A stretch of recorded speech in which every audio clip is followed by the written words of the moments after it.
Hello, everyone, and welcome. It's so lovely to have you here with us today. It really is. Welcome back to the Boost English Skill Podcast, your daily English boost. I'm Luna. And I'm John, sitting here together, feeling very cozy and ready for a good talk. We are. There's a calm energy in the room today, perfect for a reflective conversation. It is, and today we want to explore an idea that's simple to understand but powerful to live by. It's an idea that can change how you approach learning, growing, or building any skill. The title of our episode is Why Consistency is More Important Than Motivation. Consistency over motivation. It's a shift in thinking that can make all the difference. We'll have this conversation at an English level B1 today.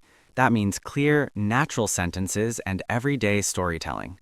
If you're a strong beginner, maybe at an A1 or A2 level, this is still wonderful for you. Think of it like listening to music. Let the rhythm of our conversation wash over you. Don't stress about every single word. Just enjoy the flow and the ideas. Your brain is absorbing the patterns and sounds naturally. So, let's begin. Consistency versus motivation. Luna, what's your first thought when you hear the word motivation?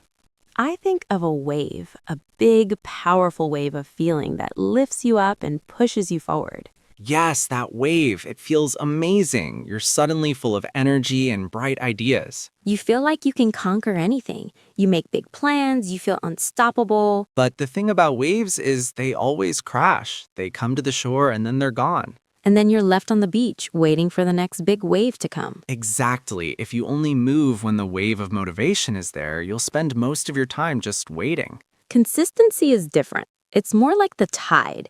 It's slow, it's steady, and it changes the entire landscape over time. I love that image. The tide doesn't make a big splash, but it shapes the shore. It does. So let's talk about why motivation, the wave, is so unreliable. Why does it disappear? I think because it's based on emotion, and emotions are temporary. They come and go. You might feel motivated after a great conversation or after seeing someone else's success. Or even after a good night's sleep, you wake up feeling fresh and ready. But then by the afternoon, you're tired. You have a difficult task. The feeling is gone. And if your plan depends on that feeling, your plan falls apart. Most of life happens in the ordinary moments, not the highly motivated ones. So if you only work on your goals when you feel motivated, you'll work on them very, very little. Which leads to frustration. You wonder why you're not making progress. And that frustration can kill the next wave of motivation before it even starts. It's a bad cycle. So how do we break that cycle? We build a system that doesn't care about our feelings. We build consistency. We focus on small, repeatable actions, not big emotional pushes. This is especially true for language learning. You can't wait to feel like practicing pronunciation. Nobody ever feels like practicing pronunciation. It's just something you do. Right, so you make it a tiny, non-negotiable part of your day, like brushing your teeth. You don't wait for motivation to brush your teeth. You just do it because it's what you do. That's the goal, to make your English practice or any practice as automatic as brushing your teeth. It's about ritual, not inspiration. Rituals are powerful because they don't require decision-making. You save your mental energy for the practice itself, not for debating whether to do it. That's a huge relief for your brain. Decision fatigue is a real problem. So the key is to make the action so small and easy that saying no feels silly. I'll just read one paragraph. I'll just listen for 3 minutes. I'll just review 5 vocabulary words. It's impossible to argue that you don't have time for that. Everyone has 3 minutes. And doing that tiny thing consistently builds something motivation never could, momentum. Momentum is a quiet force. It's not loud like motivation, but it's much stronger. Once you have momentum, it's easier to keep going. The hard part is starting from zero. The tiny habit is the bridge from zero to momentum. It's the gentle push. Let's get personal for a moment. Luna, can you share a time when you relied on motivation and it let you down? Oh, many times. But a clear one is with creative writing. I would wait for a burst of inspiration. The muse would visit. Exactly.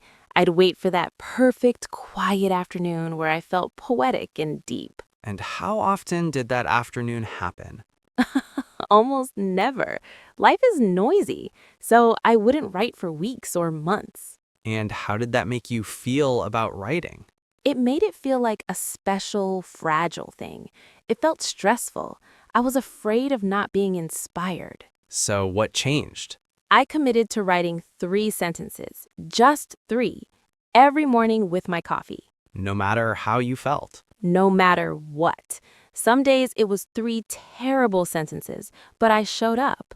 And what happened? Over time, the fear went away. Writing became normal. It became my ritual. And ironically, inspiration started showing up more often. Because you are already there, already working. Inspiration meets you when you're at the desk. Yes, consistency created the conditions for motivation to appear, not the other way around. That's such an important lesson. You can't wait for the conditions to be perfect. You create them by showing up. It applies to everything. You can't wait to feel like exercising. You put on your shoes and walk to the end of the street. And once you're there, you often think, well, I can go a bit farther. The action creates the feeling. The feeling rarely creates the action. That's the secret formula, I think. Act first, feel later. For our listeners learning English, this is incredibly practical. Don't wait to feel in the mood for English. Just push play on a podcast for 5 minutes. Just open your app and do one lesson. The mood will often follow. You'll get into it, but you have to start. This conversation right now is a perfect example. You're listening, maybe doing something else. And you're getting consistent listening practice. That's how you build comprehension. You're hearing how we naturally agree, build on ideas, and tell stories. This is real English. It's not textbook English, it's conversational English, and you get it by consistent exposure. So give yourself credit for this consistent habit you already have. You're here, listening. That's a win. Let's talk about another enemy of consistency, the all or nothing mindset. Oh, that's a big one. You think if you can't do the full, perfect hour, you shouldn't do anything at all. It's the perfectionist trap. It's why people buy a gym membership, miss 1 week, and then never go back. They feel they've broken the perfect streak, so they quit entirely. Consistency is the opposite of perfection. It's about direction, not perfection. It's about doing something 80% of the time, not 100% perfectly. Miss a day? It's fine. Just come back the next day. The habit is defined by what you do most often. Never miss twice. That's my rule. If you miss one day, don't let the second day slip. That's a kind and smart rule. It allows for life to happen without destroying your progress. Because life will happen. You'll get sick, you'll travel, you'll have a crazy busy day. The consistent person is not the one who never fails. The consistent person is the one who always comes back. Resilience, that's what you're really building. The ability to return to your path. I'm curious, listeners, does the all or nothing feeling sound familiar to you? If it does, let us know in the comments. Tell us what you're working on. We love to hear from you. It helps us feel connected, and it might help other listeners feel less alone. Absolutely. Okay, another angle. How does tracking help with consistency? Tracking can be a wonderful tool. It makes your progress visible. A simple calendar where you put an X for every day you do your tiny habit. The chain of X's becomes motivating in itself. You don't want to break the chain. But the tracking has to be simple. If it's complicated, it becomes a new source of stress. And it should be kind. The goal is to see your effort, not to judge yourself. I sometimes just write a short note in my journal. Listened today. That's it. That's a gentle way to acknowledge your own consistency. It feels good. It does. It's a quiet celebration of showing up for yourself. What about support? Does having a partner help with consistency? It can. Accountability is helpful for some people. A friend to check in with. But the partner has to be supportive, not a taskmaster. Someone who says, hey, how's it going? Not, you failed. Yes, a kind friend. Sometimes just saying your goal out loud to someone makes it more real. But in the end, the most important accountability is to yourself. Keeping promises to yourself builds self-trust. And self-trust is everything. If you trust yourself to do the small things, you start to believe you can do the big things. That's a profound shift. You move from hoping you'll feel like it to knowing you'll do it. That's the confidence that consistency builds. It's unshakable because it's based on action, not emotion. Let's talk about the compound effect.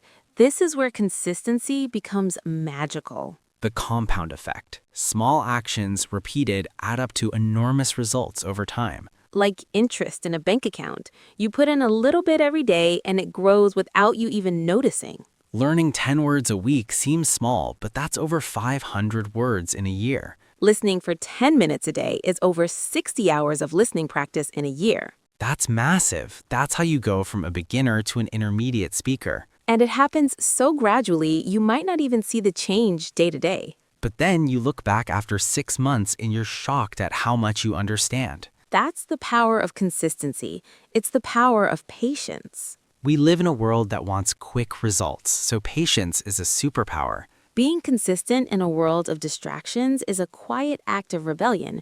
You're choosing the long game. And the long game is the only game that truly matters for deep, lasting skills. So, how do we handle the days when consistency feels boring, when it feels like a chore? That's a great question, because it will feel like a chore sometimes. That's normal. On those days, you go back to the tiny rule. Make the action even smaller. Just open the book. Just put on your running shoes. Just say hello in the language app.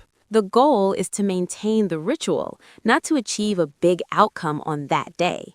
The outcome is the streak. The outcome is I did not zero. And often, just starting the tiny action breaks the resistance. You realize it's not so bad. But sometimes it is bad, and you do it anyway. That's discipline. And discipline is just consistency with love. Love for your future self. I love that framing. It's not punishment, it's a gift you're sending forward in time. Exactly. Let's bring this back to identity, which is a deep level of change. Okay, identity. How does that connect? If you consistently practice English, you stop saying, I'm trying to learn English. And you start saying, I am an English learner. It's part of who you are. That identity shift changes everything. Your actions flow from who you believe you are. So you're not forcing yourself to practice. You're just being yourself, a person who learns. Consistency builds that identity. Every time you show up, you reinforce it. I am the kind of person who shows up. That's a powerful identity to have. It affects every area of your life. It builds a reliable, capable you. So the benefits go far beyond the specific skill you're practicing. They do. You're building your self-esteem break by break, day by day. That's the hidden gift of consistency. The skill is the bonus. The real prize is a stronger you. So, what's a common pitfall? Where do people usually go wrong when aiming for consistency? I think they change too many things at once. They get excited and create a whole new routine overnight. New year, new me, with 10 new habits starting on Monday. And by Wednesday, they're exhausted and give up on all of them. The sustainable way is to focus on one tiny habit, just one, for a month. Master that one habit. Let it become automatic, effortless. Then maybe add a second one. Build your life of good habits slowly, like building a wall with strong bricks. Don't try to build the whole wall in a day. You'll end up with a pile of rubble. That's a good image. A pile of good intentions that didn't stick. So patience and focus, one thing at a time. This is wonderful advice for language learning, too. Don't try to master listening, speaking, reading, and writing all at once. Maybe for a month, you just focus on daily listening, just getting your ears used to the sounds. Then, when that feels natural, you add 5 minutes of vocabulary review. Slow and steady. It's not sexy, but it works. It works every single time. That's the beauty of it. So to answer our title, why is consistency more important than motivation? Because motivation is a guest. Consistency is the home you build. You can't live in a guest. That's beautiful. Motivation visits, consistency lives with you. And if you build a strong, warm home with consistency, motivation will visit more often and stay longer. But even when it's not there, you're still home. You're still safe, still progressing. You're not lost waiting on the beach. You're in your home doing your small, steady work. That's a sense of peace that no burst of motivation can ever give you. It's the peace of knowing you are in charge of your own progress. And for our listeners, that progress in English is happening right now. This consistent listening is building your comprehension. You're understanding a full, long conversation. That's a sign of real growth. Give yourself a moment to appreciate that. You're doing it. So, what's one tiny, consistent action you could start with today for English or anything else? It could be as simple as, I will name 3 objects in my room in English every night. Or, I will listen to the opening of this podcast every morning while I make my tea. Tiny, easy, almost effortless. That's the sweet spot. The goal is to make it so easy that not doing it feels stranger than doing it. That's when you know the habit is truly yours. It's part of you. And that's a wonderful feeling, to have a skill or a practice woven into the fabric of your life. Not as a struggle, but as a natural part of who you are and what you do. I think that's a great place to land. Consistency as a form of self-care, as a form of love. A quiet, powerful love that builds a better future, one tiny brick at a time. We've covered a lot of ground, but it all comes back to that simple, powerful idea. It does. Don't wait for the wave. Be the tide. Well, we've been talking for quite a while now. I feel very calm and focused. Me too. It's been a really good conversation about why consistency is more important than motivation. We spoke at English level B1, clear, natural sentences and simple idioms. If you're a beginner and you followed along, give yourself a big pat on the back. That's excellent practice. Thank you for spending this time with us on the Boost English Skill podcast, your daily English boost. If this talk was helpful, please let us know. You can like this episode. It helps more people find our little community. Subscribing is the best way to make sure you never miss a conversation. It's free, and we'd love to have you back. And if you know someone who's always waiting for motivation, share this with them. It might be the gentle nudge they need. We are Luna and John, sending you so much warmth and encouragement. Remember, you don't need to feel fired up. You just need to show up in the tiniest way for your future self. Be kind, be patient, and be consistent. The rest will follow. We believe in you completely. Thanks for listening. We'll talk again very soon. Take good care, everyone. Bye for now. And remember, just one tiny thing. Yes, just one tiny thing. Goodbye.